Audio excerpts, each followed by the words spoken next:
Hi everybody, welcome back to Capricorn Radio TV. This is your host James and I'm super excited about today's show. We've got Mr. David Icke with us on the call today and we're going to be talking about his latest book, Phantom Self and How to Find the Real One. An absolutely awesome book. Can't wait to get into this. A little bit about the book before I bring David on. He is waiting on the call. Phantom Self takes the story still deeper into the shadows to reveal the scale and magnitude of what is unfolding as people go about their daily lives. Who or what is dictating the nature of these daily lives? Who and what is driving global society down a dark road of 24/7 control, surveillance and tyranny, and why? You can find out all about David on davidicke.com and his forthcoming tour, which I believe he's already had one event. So let's not wait any longer. David, first of all, you're very welcome to the show. Thank you very much. Pleasure. Great to see you. David, you've had a venue already. You've had one speaking event? Yeah, it started on the Isle of Wight, about 4 miles from where I'm sitting, on Saturday. And then I go to London in 2 weeks' time to Brixton Academy, and then all around the world, and Ireland very early in the new year. Oh, beautiful. And the reaction on Saturday was fantastic. I mean, to our little island came people from all parts of the world, including places like Iran. So it's so encouraging after all those barren years of walking a lonely road and banging your head against a wall thinking nothing's ever going to change, but you're going to keep trying anyway, that suddenly the waters are breaking. It's fantastic. Sure. Actually, bizarrely, I'm getting into London on June 18th, but I'm going to miss that date, but I probably will see you in Italy. I think I'm going to grab the Italy event. Oh, in Rimini, yeah. So I'm looking forward to that. And before I get into the book, David, I know you've had a really long, arduous road, and you were a lone voice before it became fashionable to talk about conspiracies.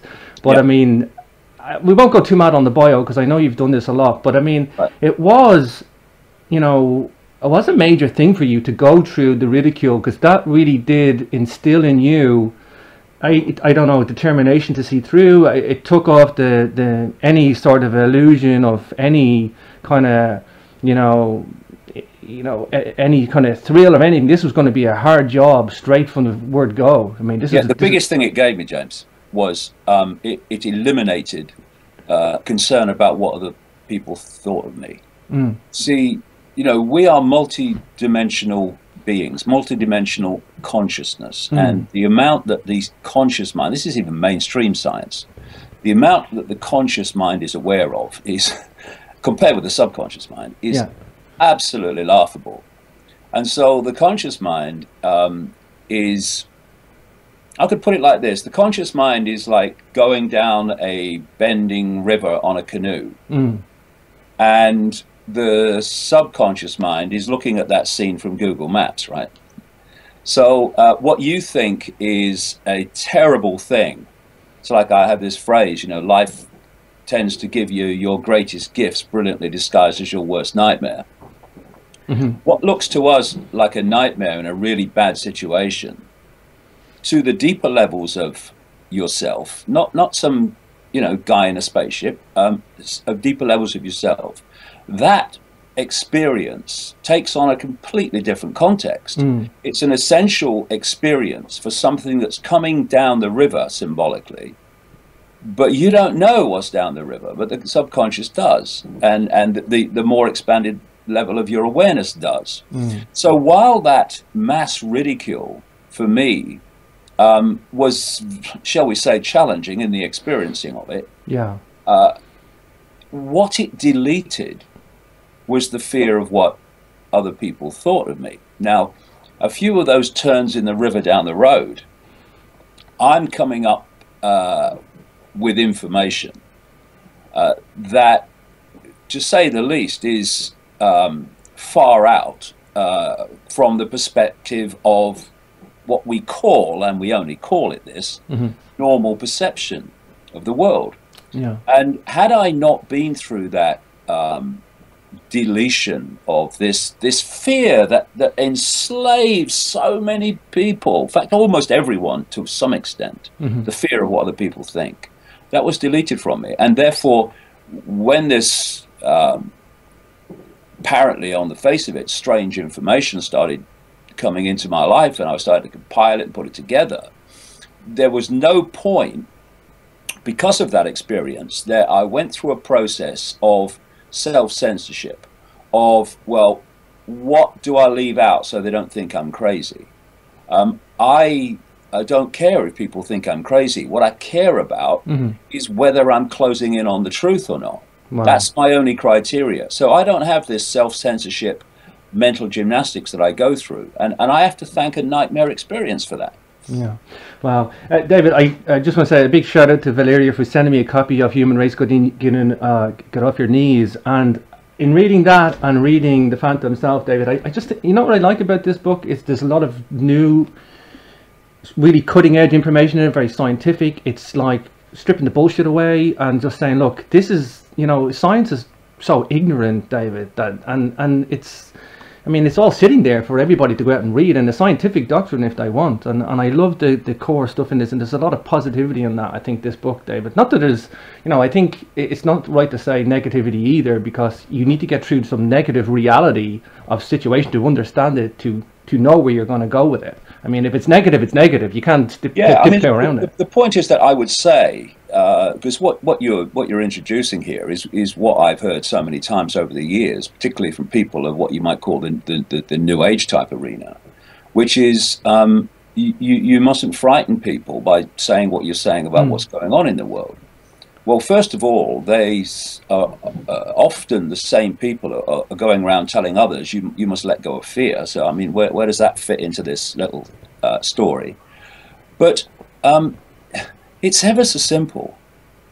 If you do not know what is going on in the shadows, behind the scenes, then how are you going to do anything about what you don't know is going on?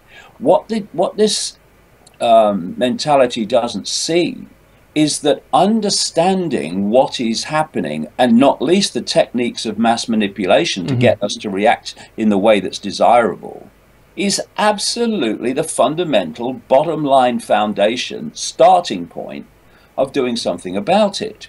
And then once we've got a grasp on what's happening, or some of it, and we've got a grasp on the mass mind and manipulation, emotional manipulation techniques, then we can look at why a few can control and direct the lives and the society of the many, the rest of them, and why they can do it without needing to physically force everyone to do it. That then leads us into how it's all done, and that is by the manipulation of perception. And what I do in Phantom Self, and what I'm going to do in these World Tour events, I did it on Saturday, and I saw the reaction from the audience when I was doing it, was simply to go through the sequence that everyone goes through from being born to going out and on into the adult world, and to just highlight the means through which people believe what they believe. It's what I call in these events the postage stamp consensus. It's a little area of what is perceived, because everyone has been through this process, influenced by the parents who've been through this process, so they pass it on to their children, then into school at a ludicrously early age.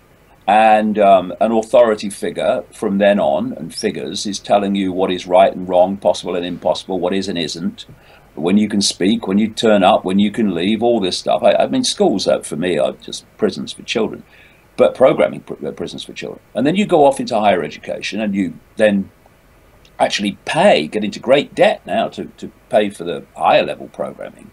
And then you go out into the world, and as you do, and you go into the institutions of politics and business and banking and science and medicine and all these things that actually are the bastions of from which people get their perceptions of reality. Everyone who goes out into those professions and others from this core programming we call education takes that core perception of normal out in those professions, and then of course in the adult world these professions and institutions are then confirming to each other that this normal is indeed normal. But as you rightly mentioned a few minutes ago, once you actually just step off the postage stamp consensus, and of course we're back now to the ridicule, because there's two ways that this postage stamp consensus dictates the human version of normal, en masse.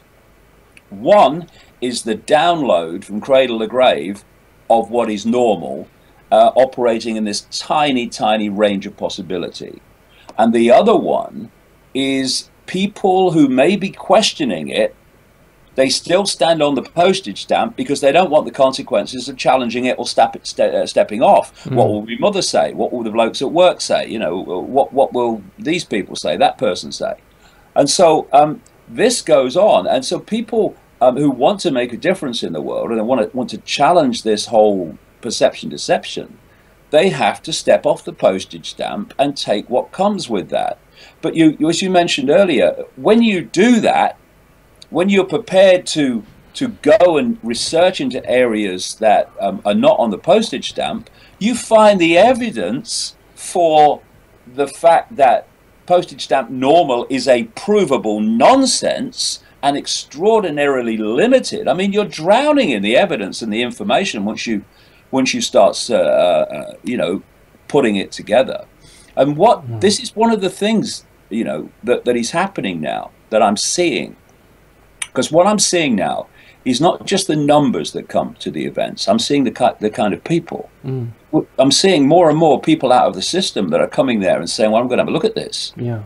And it's because once you can get some information out there to people outside of the mainstream, suddenly, especially in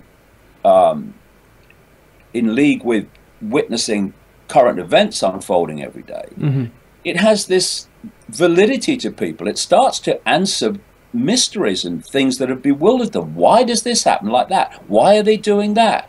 Why does this happen? And once you see it put together based on where society is being taken, how and why, suddenly these events which seem random and what are they doing that for, take on serious logical clarity, and it's very powerful.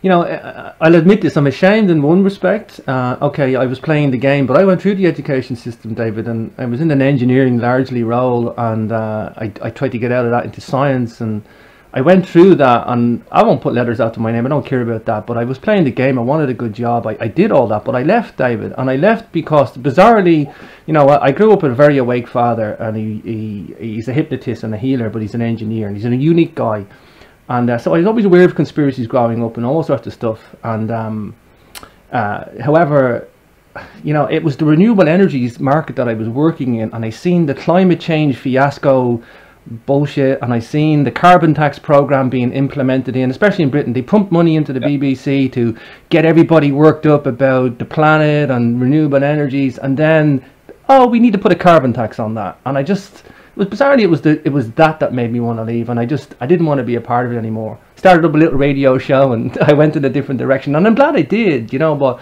and that was a tough road for me, but yeah, but you know, I was talking to someone today actually who had a little alternative healing show on a little village hall in the Isle of Wight, and they were talking about, well, we want to get this on the NHS and all that stuff, and I was saying, you know, the system doesn't want it. The system wants to destroy it.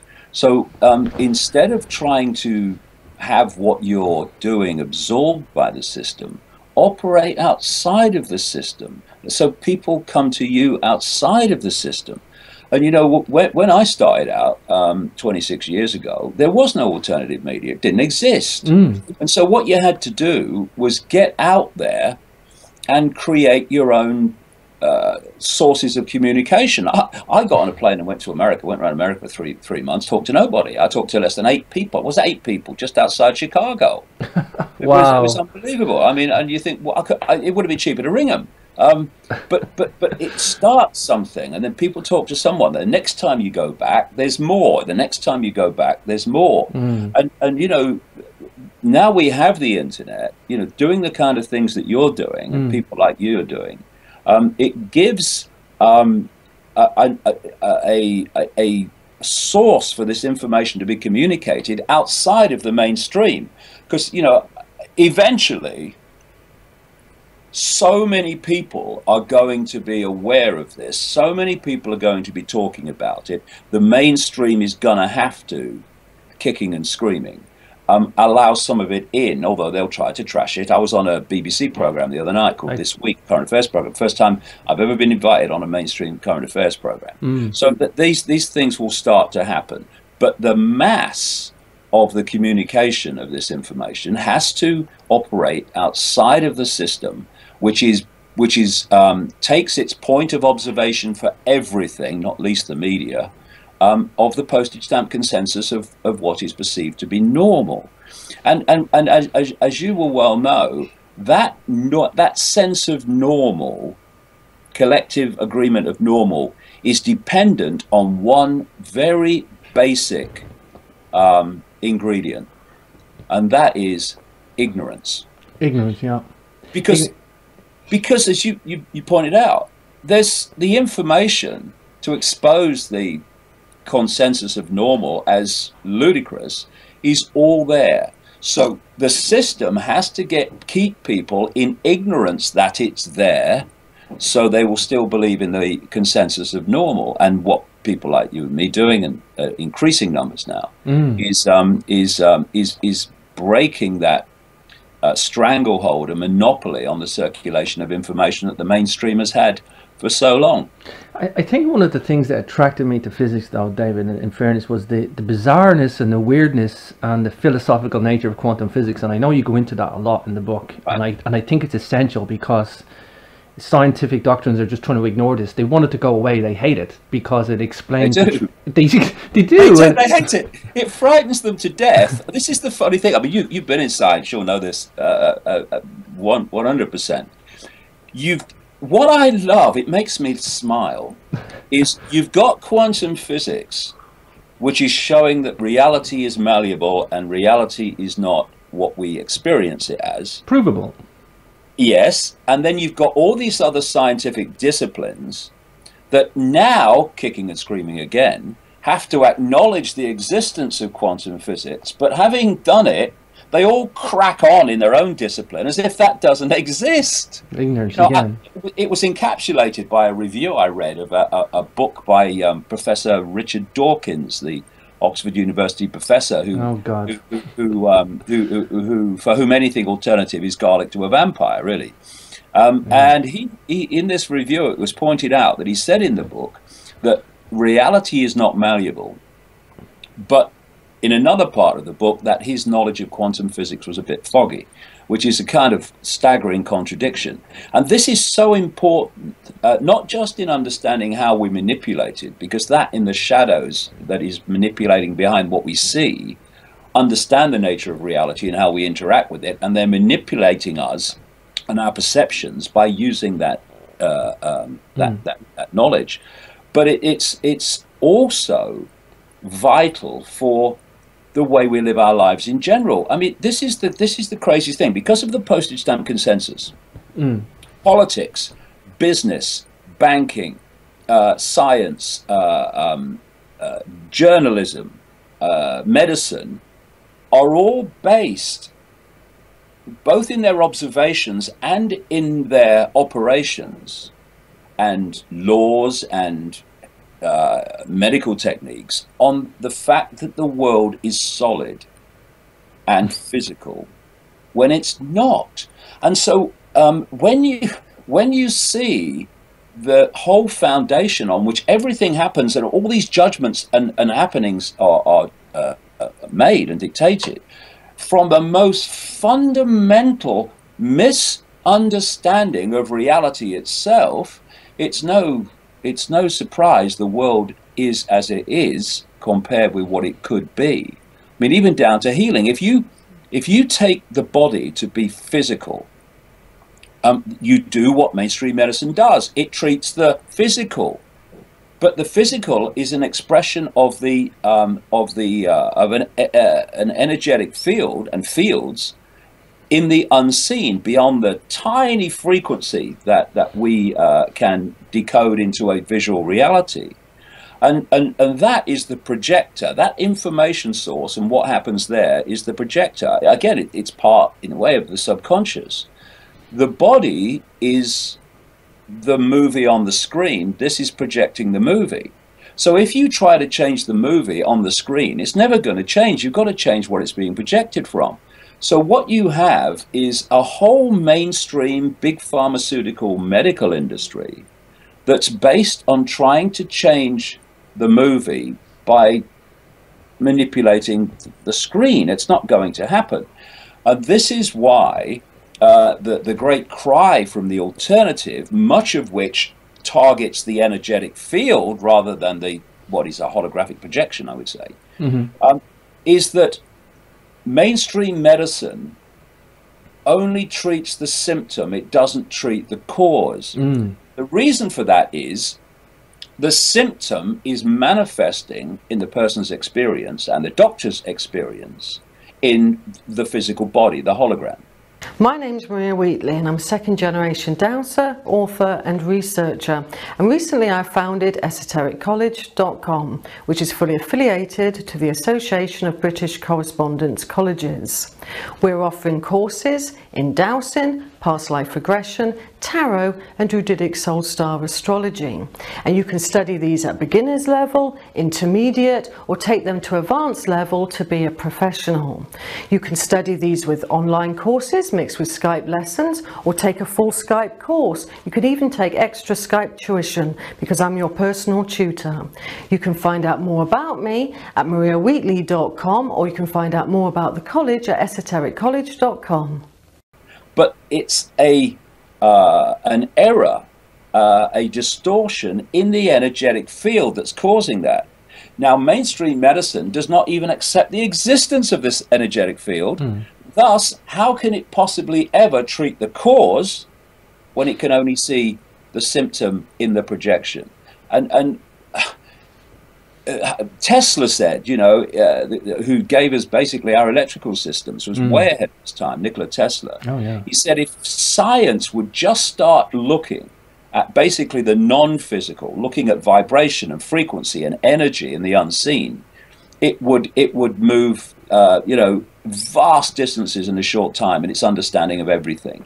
And you know, the reason the National Health Service and things like that are overwhelmed, well, one of the major reasons they're overwhelmed is so many people are ill. And because so many people are ill, because what people eat, drink, how they are subjected constantly now to fantastic increases in radiation. What is radiation? It's electromagnetic energy. What is the one level of the field of the body? It's electromagnetic fields. One is distorting the other. That's how radiation causes cancer. And so the answers to all these problems lie in a complete reevaluation of reality and how it works, and then these unsolvable problems, whether they're health or whatever they are, have answers in front of you. But if we go on believing the world is as the postage stamp tells us it is, those problems are unsolvable, because you can't solve a problem when the solution lies in something you deny even exists, which is what the mainstream does.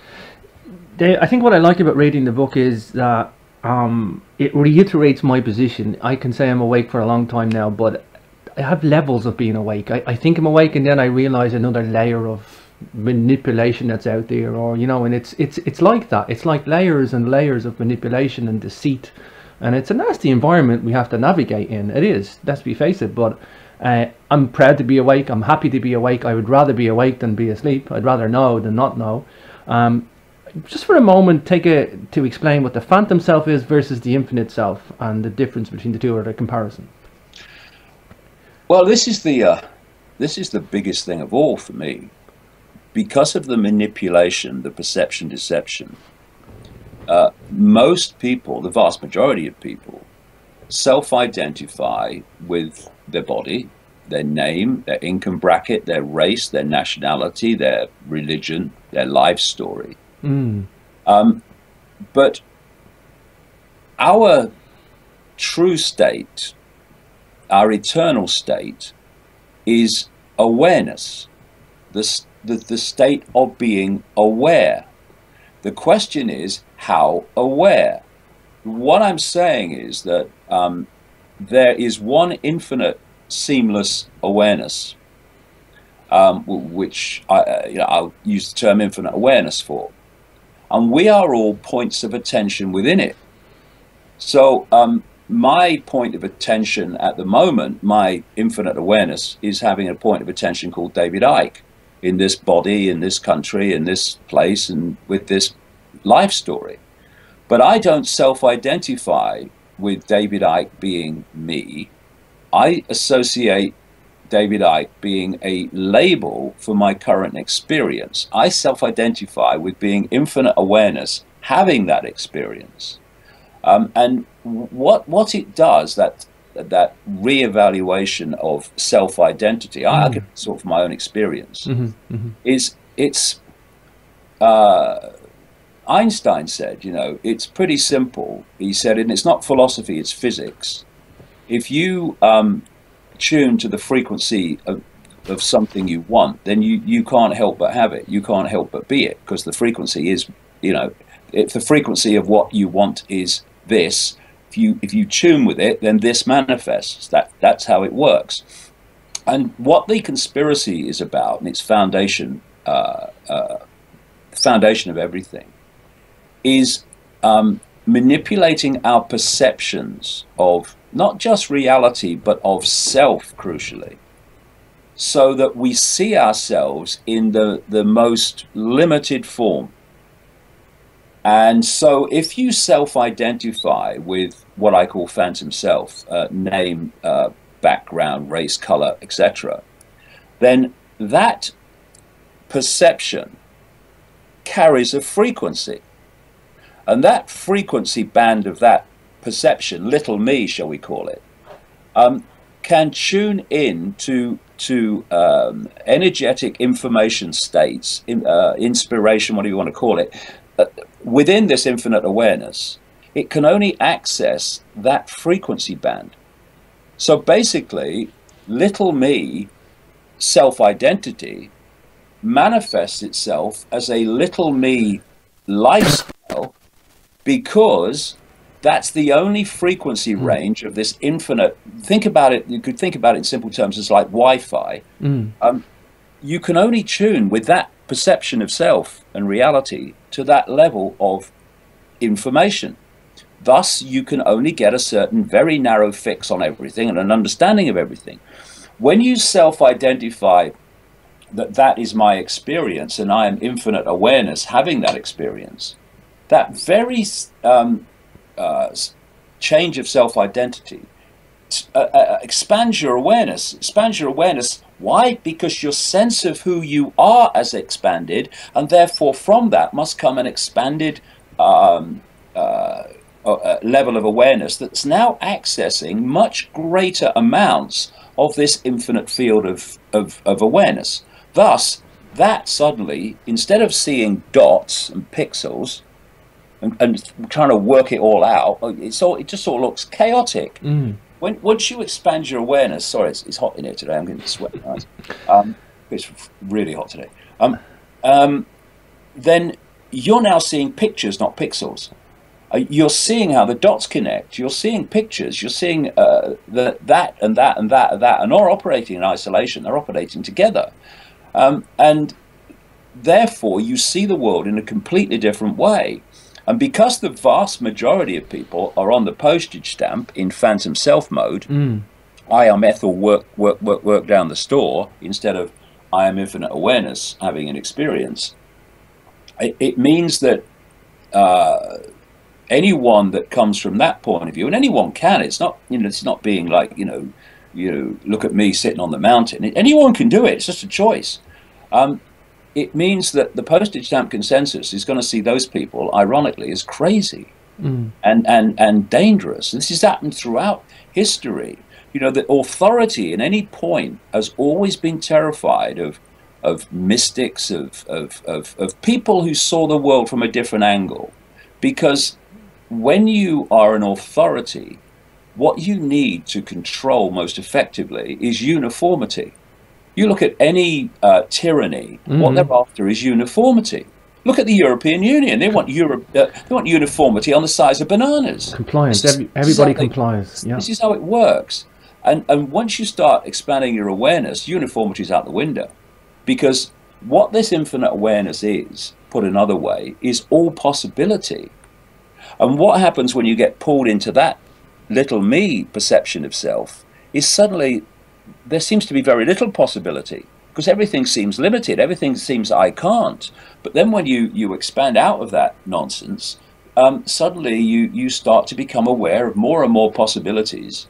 And by now you're not on the postage stamp, and by now you are looking in on it, and you're seeing that it's a nonsense, and its version of normal is a nonsense. So it's this move, this self-identity from little me phantom self, self-identifying with the experience, to I am awareness having that experience.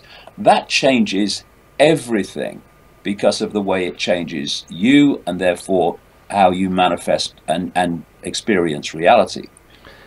When you describe the phantom self, what I think I love about the whole explanation of the manipulation, the programming, and the deception is that when you describe the phantom self, you're attacking the cause of the problem. Whereas, you know, if you just tell somebody, oh, you're being programmed, you're being deceived, and you tell them some data, they go, no, I don't, they're in the phantom self mode, they don't get it. But if you explain what the phantom self is, you're explaining who they are, and then they can strip that away and then see what's left, which is the deception. I think that's maybe a simpler way of what you've put it, but I think that's a great way to, and I think that's what I love about the book so much, is you're attacking, you know, the cause of the problem.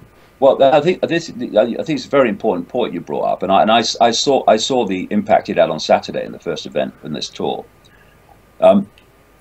It's the explanation, step by step, of why people believe the same normal.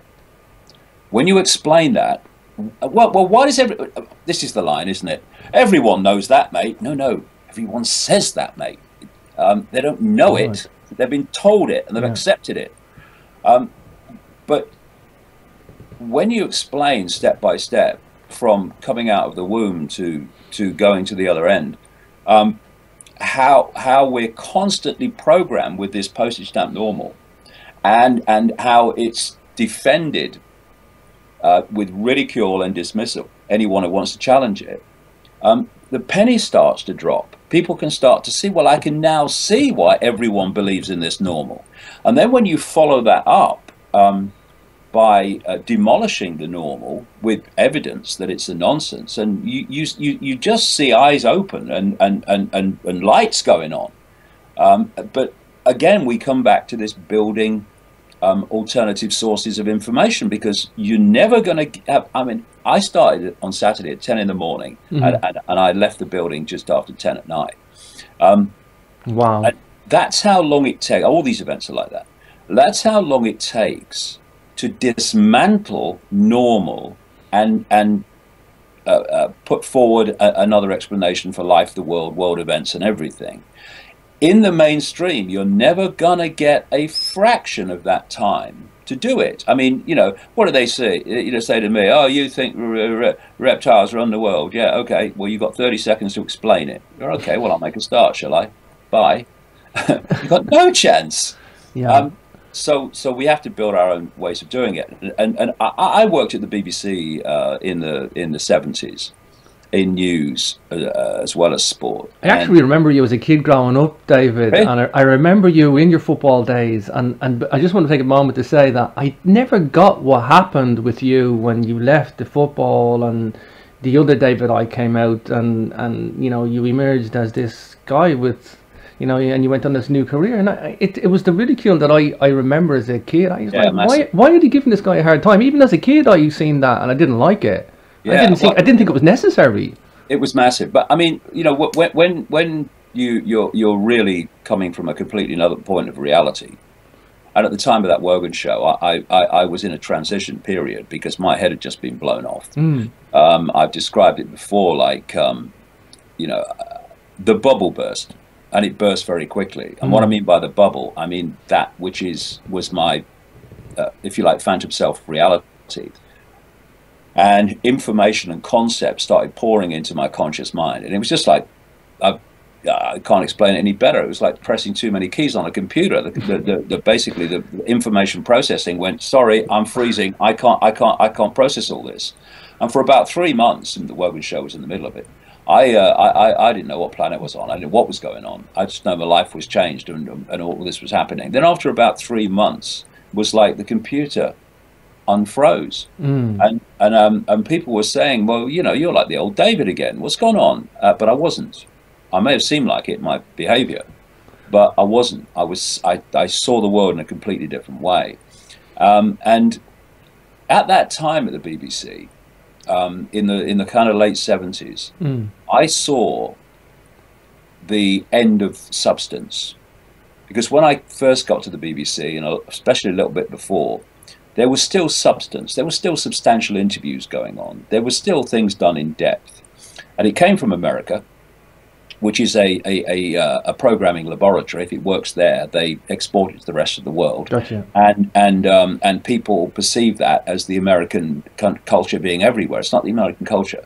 It's that that is shown to work in America in desire, in the ends of programming and perception programming that's then brought here. Same with food and other things.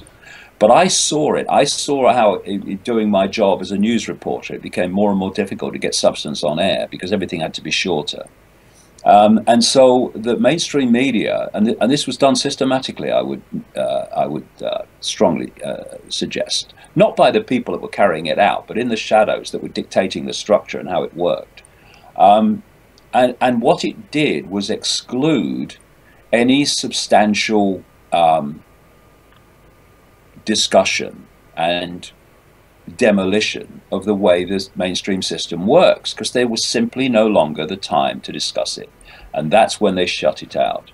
And so people like me, people like you, people who are coming from another angle, you can't get it through in the mainstream media, so we have to build our own networks. And that's what's been fantastic about the last 25 years is I've seen it start, and I've seen it expand. I've seen it absolutely massively expand after 9/11, particularly in America, and now we are, in terms of people and where they get their information from, the alternative media and the internet now is making these mainstream operations, television and newspapers in particular, really start to struggle to compete. Just bizarre you mentioned 9/11 there. My other business partner, Chris from Modern Knowledge, he works with Ken O'Keefe actually, and his daughter was in school. Couldn't believe it. His daughter was in school and was given a test paper on 9/11 and basically told to fill it in and grade it on it. I couldn't believe that they're doing this to the kids. Like, I honestly couldn't believe it. I mean, the perception manipulation in schools is extraordinary. I mean, we've got a school around the corner for me here, where my grandkids used to go to, and my children went to. When my kids went to school, I used to say to them, you know, just because the teacher says it, you don't have to believe it's true. If it don't feel right to you, forget it, you know, and question it. But teachers are leaving. I can only speak from this school because it's around the corner. Teachers have been leaving this school in droves over recent years, because teachers too cannot stand the system that's being forced upon them because of the way they're being forced to teach. And I was talking about this on Saturday about the programming of children, and someone said, and the teachers, and I said, absolutely right, they're in jail as well. So when you break down school, all it is the system's version of everything. You know, funny enough, one of the things, the thing that really started me on this journey and getting into this whole panorama of conspiracy was I had these massive, what you might call spiritual experiences, energetic experiences. The bubble burst, my mind opened, and very quickly, after a series of so-called paranormal experiences, not paranormal at all. And I started understanding some of these, I mean, I understand a lot more now, but some of these concepts of the nature of reality. And I started seeing more and more of the evidence that was available for it. And my question was, at the start, why isn't this taught in schools? Why aren't there television programs about this? I mean, it's fundamental. It affects every man, woman, and child on the planet, the nature of reality and how it works and who we are and how we are interacting with reality, how thought creates reality, etc. And then when I started asking that question, why isn't it in the media? It's amazing information. Then My name's Maria Wheatley and I'm second generation dowser, author and researcher, and recently I founded esotericcollege.com, which is fully affiliated to the Association of British Correspondence Colleges. We're offering courses in dowsing, past life regression, tarot and Druidic soul star astrology, and you can study these at beginners level, intermediate, or take them to advanced level to be a professional. You can study these with online courses mixed with Skype lessons, or take a full Skype course. You could even take extra Skype tuition because I'm your personal tutor. You can find out more about me at mariawheatley.com, or you can find out more about the college at esotericcollege.com. you realize it's being systematically blocked, and then the panorama opens up of the whole conspiracy. Another point to that, I always say to people, where are people never taught about the ego? I mean, we're fed to evolve the ego. You're given courage and patriotism and flags and countries and identities, and like you say, David, I never got a choice being Irish. I was given an Irish passport. I was born in this island. I didn't get a choice. I don't like the Irish government. Never did. You know, but I was born here. I'm patriotic to the earth. I'm not patriotic to any nation, and I don't like flags. And I grew up in Northern Ireland, where I'm at now, and I left and stuff. And so I seen a different world here anyway, and I never liked it politically. And you know, so, but I see why it is that way. And I grew up because I seen people, you know, they incite patriotism and they incite your nationality, and it's used as tools against you, and it's attack on the ego. They want that ego to evolve, and you know, it's a sad state, you know, it is. But why? And so I always question the same thing. Why are you never thought about it? The ego is so important. I think you should subjugate the ego. You'll probably never get rid of it, but you should at least try to subjugate it and reduce it to a manageable level.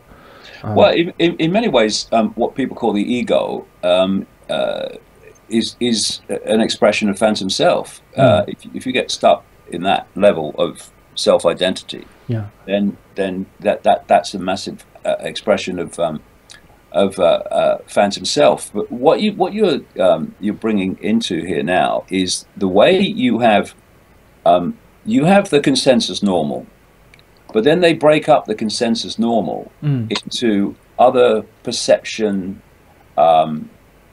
guises, which can be played off against each other.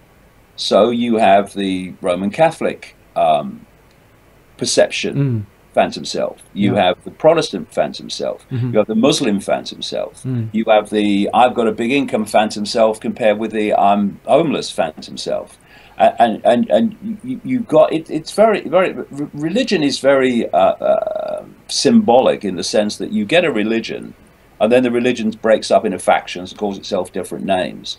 Well, this phantom self operates in the same way wherever, what you call the ego here, but it's subdivided into other sub perceptions of the overall sense of normal, and thus you've got divide and rule till the cows come home and go out again, and one of the ways of keeping us out of infinite awareness is to play us off against each other. So our focus of attention, this is so important, the focus of attention is in the world of the seen, because you're being pulled in there by conflict, by fear, by all these divide and rule devices. I mean, I kind of cringe when I see Clinton and Trump in America were funded by the same people. Whoever gets into power, the same things are planned to happen. And yet the supporters are fighting each other. This is what I mean. Because they believe it's real when it's not. To add to that, David, yeah, okay, so the two-party dictatorship, the red team and the blue team, or the Democrats and Republicans, the Tories and the Labour Party, you know, it's mind-numbing that it still works, David. I'm like going to people, well, if you only have two choices, and both choices, like you say, are either funded by the same people or the same people are behind those, I mean, they all answer to the same people. I mean, especially in Britain, they all answer to the Queen anyway. So, you know, how is this stuff still effective?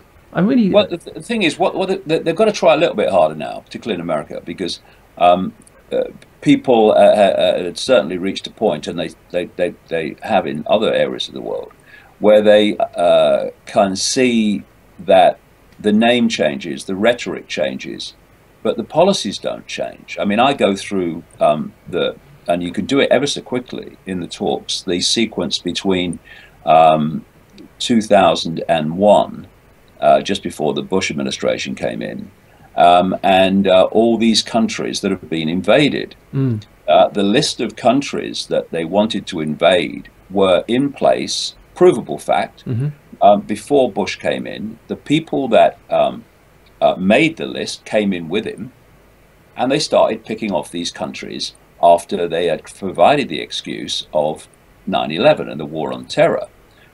But then Bush went out of office after 8 years, and Obama came in. Now, Obama, especially in his first election campaign, no one could have been presented as being different more than him. Change was in every sentence.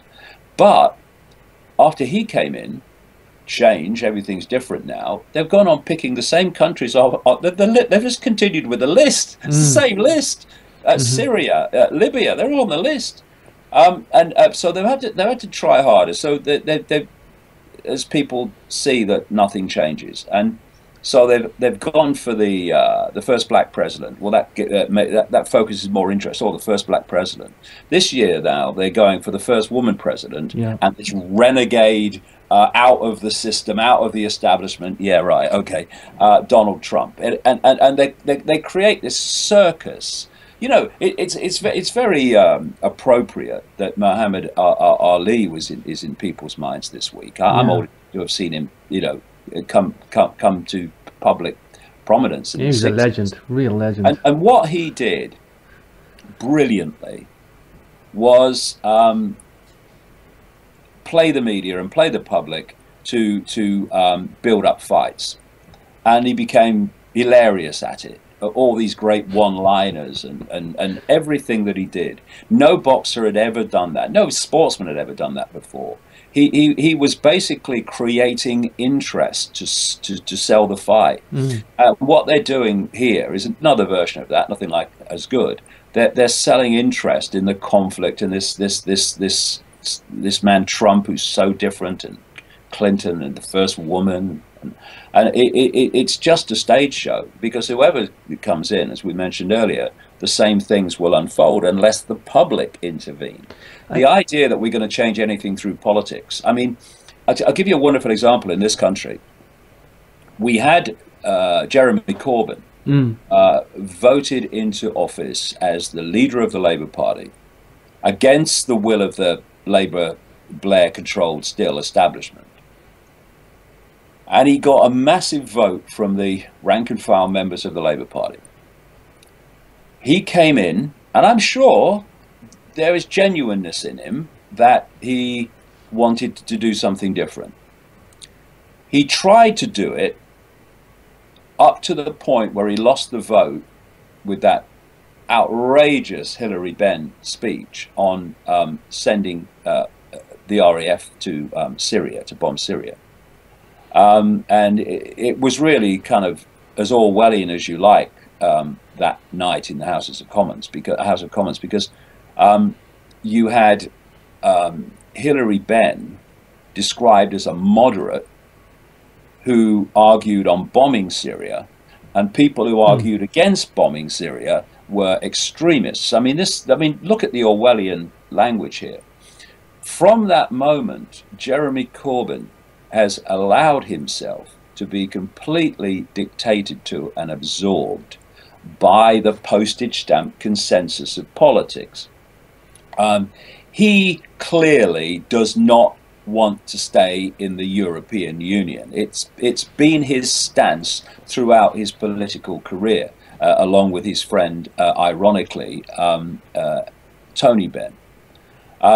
And his brother, Piers Corbyn, is a weather expert, has his own weather operation, and he is a vehement exposer and challenger of the climate change hoax.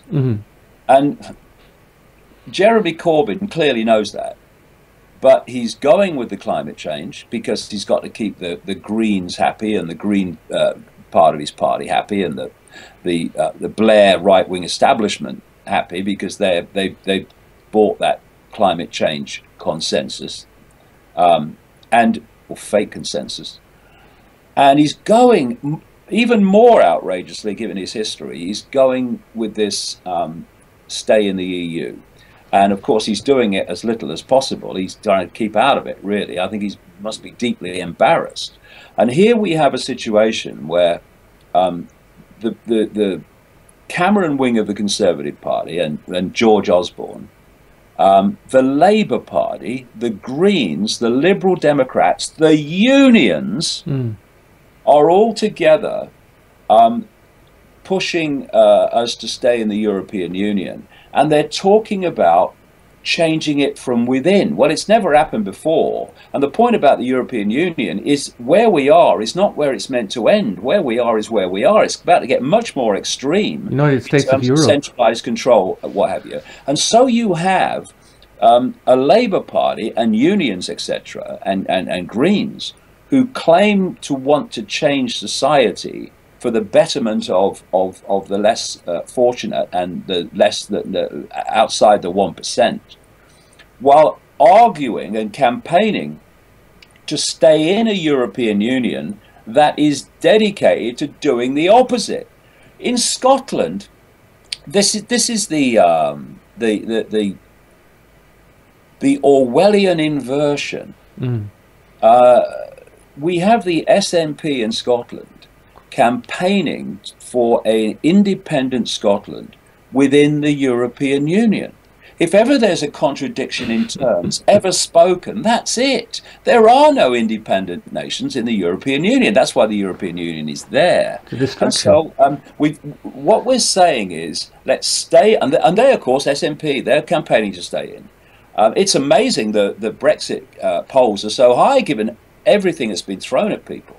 But it's classic. It's the classic postage stamp consensus of politics. They're all standing on that stamp, and in this case, it says EU on it. And yet, the EU should be an anathema to all those so-called radical parties that want to stand up for a more just and fair and a more free world.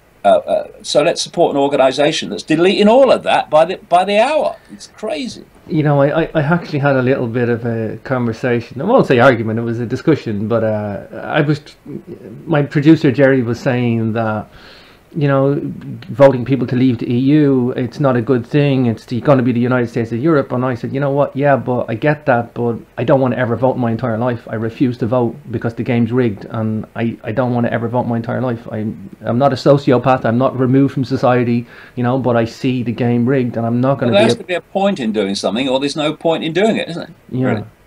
I don't see the point in it. I don't see the point in voting at all. I think I don't know. The big question is, where are we going, David? Are we going to be at a point of all-out anarchy, physical anarchy against a controlled government in the future? Is that where we're going to go?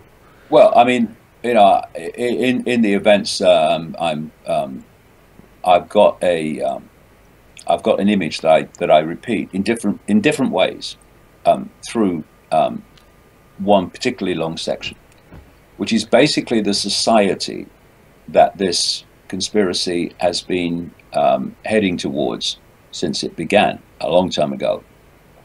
And I call it the Hunger Games Society.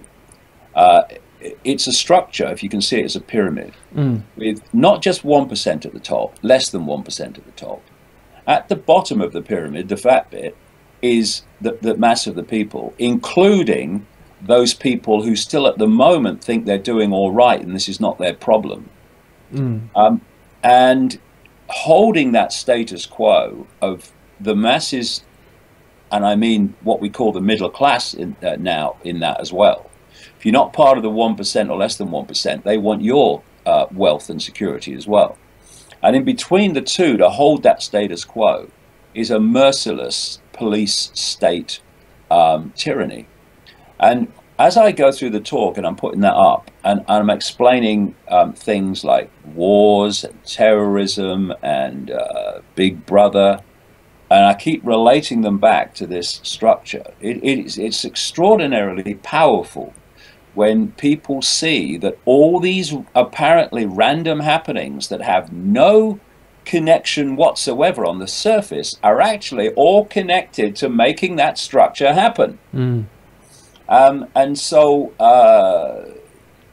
financially, the big breakthrough from this point of view was the bail-in, when the bail-in after Cyprus replaced the bail-out, because now the policy in the European Union and the IMF and places, people like that, is to go direct to the bank accounts of the people in the banks that fail. Yeah. And if you remember, in Cyprus, there were a large number of people, particularly Russian, who had a lot of money in those banks, in accounts, who would have been saying, as I said earlier, well, you know, all this stuff, you know, not my problem, I'm doing fine. Yeah. But they weren't very soon afterwards. So there are many ways that they wish to create that structure and are doing by the day. And you know, one of the areas I think very strongly that people need to focus on, particularly parents, but all of us, is the abuse of children by the system. From the abuse of forcing them after a desperately short period since they left the womb into this prison programming system called school. We're now having in this country parents fined for if their kids don't go to school for a day. Wow. Well, yes. Actually, I'm on the Isle of Wight now, and someone on the Isle of Wight challenged that in the High Court in London and won against the Isle of Wight Council. But what the government are going to do now, because there was a loophole which the judges saw, what the government will do, that you watch, they're going to come back with legislation to close that loophole so it goes back to the status quo. Let me play this against you in relation to this, because all this is connected. The way parents are losing more and more power over the decision making of their children, the way schools are getting more and more power over parents, this is all connected to the longer term goal of this, which I've been writing about for a time, about the end of parenthood itself. Because when Aldous Huxley was writing in Brave New World about babies being born not through procreation but by laboratory means, you've got to see, this is, you know, when you've got to connect the dots to see the real picture.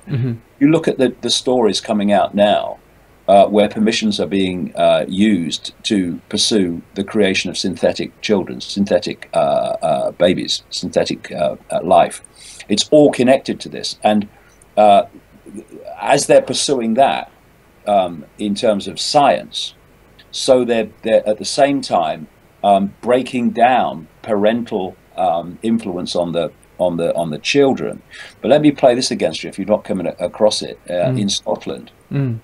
In August, this SNP, this Party of the People, is introducing a compulsory named person that will be designated by the state. Trials are already going on with this, but this will be en masse.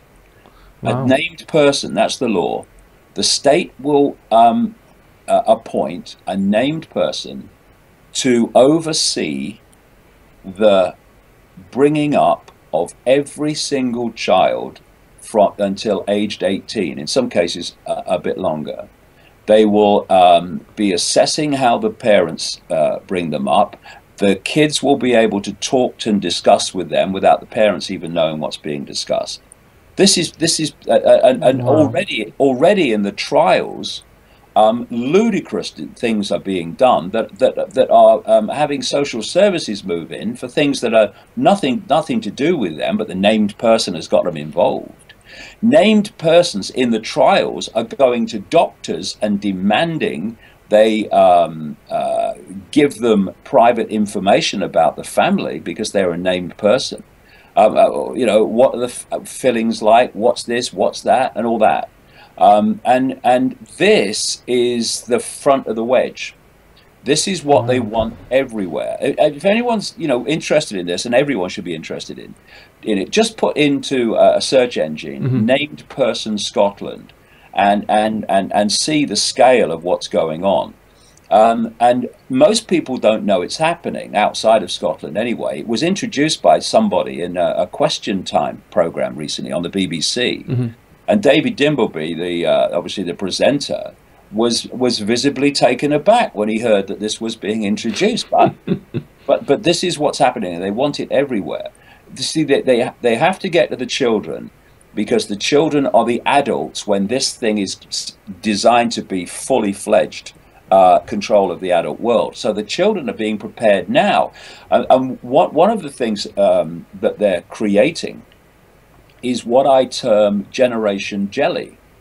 Now, there's some fantastic young people who, despite everything, are seeing it. So many young people at the event on Saturday. But there are others who are basically having their backbones removed. This is the university, both sides of the Atlantic, and colleges who are, they want a safe space, which means no one can say anything worth hearing. They want to deplatform, all these Orwellian terms, deplatform speakers that come to universities and might say some things that are provocative, and therefore, in their terms, deny them a safe space, because you can't say anything provocative. In other words, you can't say anything worth flipping hearing. And there was this story I saw about 3 weeks ago, where there was an American college. These students were saying, quote, they were literally traumatized because someone had written Trump 2016 in chalk on the pavement of their college. And you know, in the 60s, when I was a kid, students, not least in America in the Vietnam War, they went on mass marches demanding freedom of speech. Now they're protesting against freedom of speech. They don't want it anymore. And this Generation Jelly is the next stage of the programming, the next stage of the perception download, to make them look to the state to protect them over everything, which is what this system wants. And so protecting the children from all these attacks on their freedom and on the parental rights to make decisions in their early years about them, to even go on holiday when they choose, my goodness, is absolutely vital. This is the front line in so many ways, protecting the kids from all this. Because I say to parents, you know, if you look at your children now, who will be parents in, say, 10, 15 years' time, they won't be parents in the way that you now perceive what a parent is, unless we engage this and stop it. And the fact that not every parent is on the streets in Scotland over this is frankly shocking.